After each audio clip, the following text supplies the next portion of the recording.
Okay, hi, this is Elliot Fishman, and welcome to Facebook Live. Today is March 3rd. I hope everybody is doing well. And um, let's see, we look like we are live, so that part's really good. Um, all sorts of news coming across on the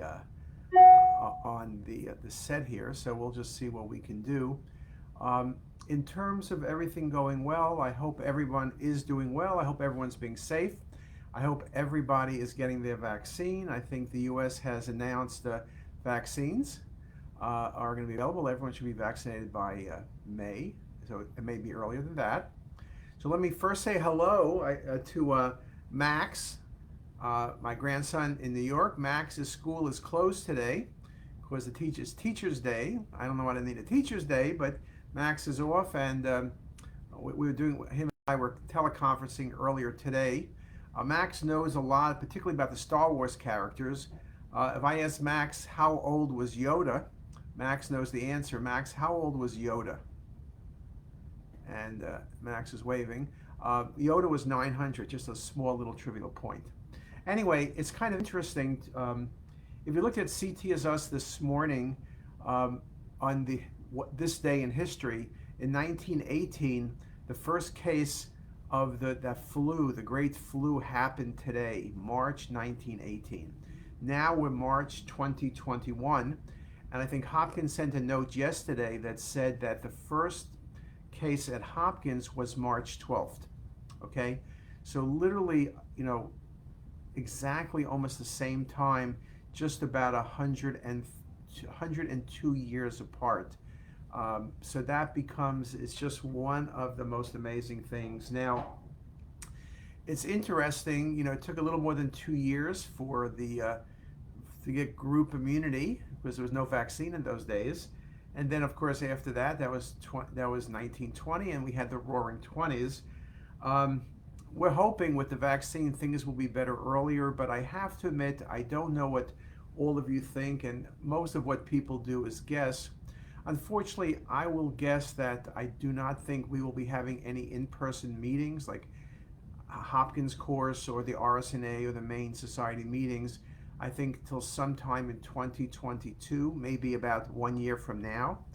If you ask me when I think we're not going to be wearing masks, I think that's probably not going to happen until the kids are vaccinated. Pfizer has finished their trial on age 12 to 16. They're analyzing data. So the thought is perhaps if the data is good, all the kids over age 12 will be vaccinated by the time they go back to school in the fall. However, what about the kids who are under 12? That's going to take a little bit longer. Probably it's going to take throughout 2021, and hopefully in early 2022 they'll have the results. So really, it's just going to be a while. And you Scott says first case in the VA was March 4th, which is today. Of course, remember that cases were reported in China, in Wuhan, China, the very end, I think December 29th of 2019. So they were 3 months ahead of us, which is where it all started, right? So, but it's an amazing year. I think all of us have adjusted. I'm not saying we adjusted the way we want to. We do conferences remotely. We were doing FaceTime Live well before COVID, so that hasn't changed. But a lot of the other things we did, remember we did our CT course February 13th. It would have been in Orlando for the 37th year. We did it remotely. And I know many of you were on that. And it's online. If you go to CTisus, you can watch all the lectures at your convenience. There's 9 lectures, Q&As. And if you want to get CME credit, then you just have to register with Hopkins. But if you don't want CME credit, it's all for free, and it's on CTisus 24/7, 365. And in terms of CME credit, it'll be good for 3 years. One of the things to remember is, as physicians and technologists, you still need CME credits. No one is cutting back their credit requirements because of the COVID. And in fact, the truth is there's so much online now. I made the point, I was in a discussion yesterday, that we were about the only people doing podcasts. Now every society, every organization is doing podcasts. We were one of the few people online. Now everybody's online, because if you're not online, you'll cease to exist. I was reading just literally 5 minutes before we got online here.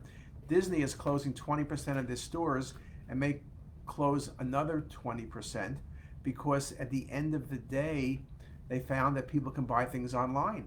People have been going to online shopping anyway. The pandemic has really accelerated what would have been a 5-year decline, has done all that in 1 year. So I think you're seeing a lot of things like that. I think, again, there's variation, and I will not get into the politics of it all. I think even with the vaccine, you need to be careful. I know someone here who had the vaccine, and now that person caught COVID despite having the vaccine and being reasonably careful, or being very careful. So it's not perfect, it's just not perfect. And I think you just need to be very, very careful. I think, hopefully things will drop a little bit during the summer. Remember, the numbers went down in the summer last year. Hopefully every day more people get vaccinated, the numbers will go down. But you really don't have one of these get out of jail free cards. I think that's a big thing. And you begin to wonder, and not to question anything, but like you read in the paper yesterday or heard on the news that Texas now has dropped most of the bans. You don't need to wear a mask. They're opening everything. That's almost like Pollyanna. I think it's just a little bit, it would be great if we could do that, but I don't think we're really ready for that. I think we got to drive the numbers lower and get more and more people vaccinated. If you look on CTisus, we post every other day or so from the National Public Radio and PR, the numbers about how many people are vaccinated. There's very few states that are over 10 and almost none that are over 20%. So you really need to have significant vaccinations, whether it's through Walgreens or CVS. Now, the good news is with the new J&J vaccine, with companies like Merck yesterday announcing they're going to produce 100 million doses of the Moderna vaccine. I think Merck previously announced they were going to produce 100 million doses of the Pfizer vaccine. So you are getting more and more, and that's why I think we're pretty comfortable now saying by end of April, by May, everyone who wants a vaccine can get one, and hopefully everyone will get one. There was a little cute thing from Dolly Parton yesterday when she got her vaccine, and she sang one of her old songs modified to Jolene. She changed it to vaccine and sang it, but the theme of her song was, you need to get an injection. And I think it's really a civic responsibility for everybody to get vaccinated. And I see someone's commenting about my hair. I've gotten 2 haircuts. I was supposed to get one this week, but the person cutting my hair was exposed to some relatives, and so just to play it safe, it'll probably be next week. But I am getting a haircut because I haven't, I think this is the longest hair I had. I think when I was in college, I think I had really, really long hair, but that was a long time ago. That was the 70s. Everybody had long hair. Now most of the people are bald, so I can't complain, but we'll see what happens with the hair. But I think I am going to get a haircut. That's one of my goals for the next couple weeks. One of the other things we are doing, Whitney had asked me to look at Clubhouse. Just by a show of hands, how many of you know what Clubhouse is or have used Clubhouse? Now, I know I can't see you, but Clubhouse is a new social media thing which is taken over everywhere. You see it advertised. What it is like right now I'm doing Facebook Live. I'm speaking, you're listening. You can make comments, but there's no way we both can talk. What Clubhouse really is, we have a chat room, and I can limit who speaks, so I get people by raising their hand to speak. I mean, you don't want everyone speaking at the same time, then it's like it's like a madhouse. But we're going to do a Clubhouse. We're going to do our first Clubhouse. It's for free Clubhouse, so it doesn't cost anything. You go online, you can download Clubhouse. We're going to do a Clubhouse on Tuesday, March 9th. That's the coming Tuesday at 8 p.m. And Whitney will be joining me. We're going to be talking about CT in 3D. So I'm going to have some guest stars coming with us as well. Hopefully Derek Nye, who's done a lot of the seminal work in 3D, will be there. But again, we just want to have a discussion and see if it's something we should be doing from CTisus. Is it something we should do weekly or monthly or not every day? But if you go to Clubhouse, you'll see this all sorts of things, whether it's talking about the weather, sports, science. I mean, if you hit Clubhouse right now, most of the things are at night, but there's a whole bunch of things. Sikh History Book Club. I'm just reading what they have. Utilizing meditation for business, building your personal brand, future athletic personal branding. And then they have times. You can see the times when the things are. And then you can just go there. And I've seen some really, really good people. So we have a room started, and we will be there. So it's something hopefully people will like. So hopefully we'll see you there on Tuesday. Again, the question is, will you like it? Other things with COVID, I think that have changed. Education-wise is one of the biggest changes, of course. As we know, I used to give a conference once every other week to the faculty. I would go on, CareStream on a PAC system, show cases, scroll through. Now, every week on Wednesday, 12 o'clock, I show cases to our faculty, fellows, and residents with slides, and I quiz the faculty. Could you imagine the faculty gets quizzed? So you have really good discussions. People take it as a badge of honor. Some people don't like to be quizzed, so I don't call on them. We try to make people look good, not bad. If you're a chest person, you're answering chest questions, and if you're a body person, you're answering pancreas or liver or kidneys and not chest. So it's something we've done differently, and I think that part's worked. Brings everybody together. We get 35 people, 36 people every single week for the past literally 50 weeks. We started, I think, March 19th, literally. So that part's been really good. That's a positive thing. Again, as I mentioned, with CME, we will be trying to, if people think it's worthwhile, maybe I can convince G to run another meeting. Maybe we could pick a different topic and do something in the middle of the year, trying to get back to there. We're also putting together a lot of work. Lily's been looking at LinkedIn, how well we can do that. One of the things that interests us is if you just look at the people who've typed in their name, Alberto Sanchez Arizpe from Tahlequah, Oklahoma. I don't know what that is. Zobai Padilla, I hope I didn't pronounce the name wrong, which I'm sure I did, from Leon, Mexico. I don't even know what that is. And where else? John Biacchino and Jenna, that's from Baltimore, that's across the street. And Meg Fines is from New Jersey. And for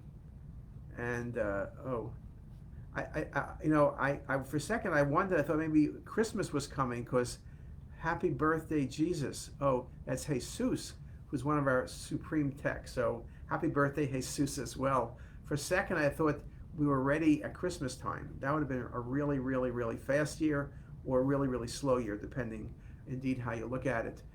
We're still asking questions to people like you all on the phone and people logging in. What works best in terms of Facebook Live? You notice the last 2 weeks I did quizzes. I'm trying to figure out how to do the quizzes to get more participation. Should we post the quiz before and let people post answers? Maybe that's something I should do for at least maybe 1 or 2 cases and then discuss them. But it seems that we have a lot of people who like the cases.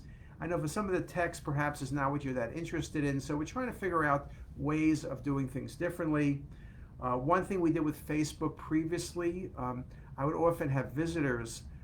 Unfortunately, we don't do visitors now. I still do my speaker series, but everybody is remote. But one of the things we could do is I can interview people again on Facebook Live, and I think people really like that. We had people from senior people at NVIDIA to Reed Jobs to many of our different speakers, Eric Becker and the like, and we just really have terrific speakers. We have Stu Eisenstadt, who's speaking in 2 weeks from now. Many of you don't know, but I interviewed Linda Carter, like Linda Carter as in Wonder Woman, about 3 weeks ago. No, it's actually about a month ago. And we're writing an article that'll be in JACR, hopefully. We interviewed Patrick Collison, which is online, who's the head of Stripe, which is the most valued company that's privately held, worth well over $100 billion. That was founded by him and his brother. I'm speaking with Doug Becker, who has been with Sterling Group, big venture capital person, in about a month in April.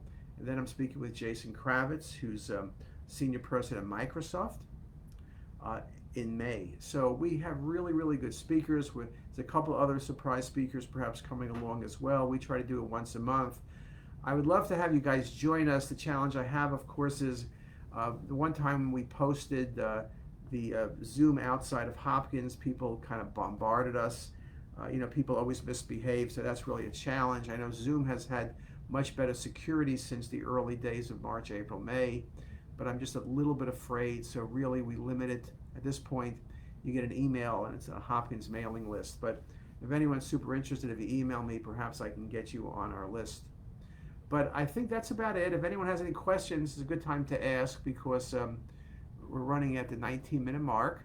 So I'll say thank you for being there. Hopefully, when we meet next year, the same date, I'll be able to say to you, remember that COVID thing we had to do? Remember when we wore masks? I hope it's going to be borderline, in my opinion. Will we be mask-free 1 year from now? I don't know. I really don't know. But I think we will be better off. I think the numbers are going down with the vaccine. And the other good news is that there's been some new medications coming along. A couple are in progress, in progress, where if you have the misfortune of getting COVID, you're not going to do badly because the medication is really, really good, so you don't get any of the real complications. So with that, I wish everybody a great day, and I'll see you next week. Have fun.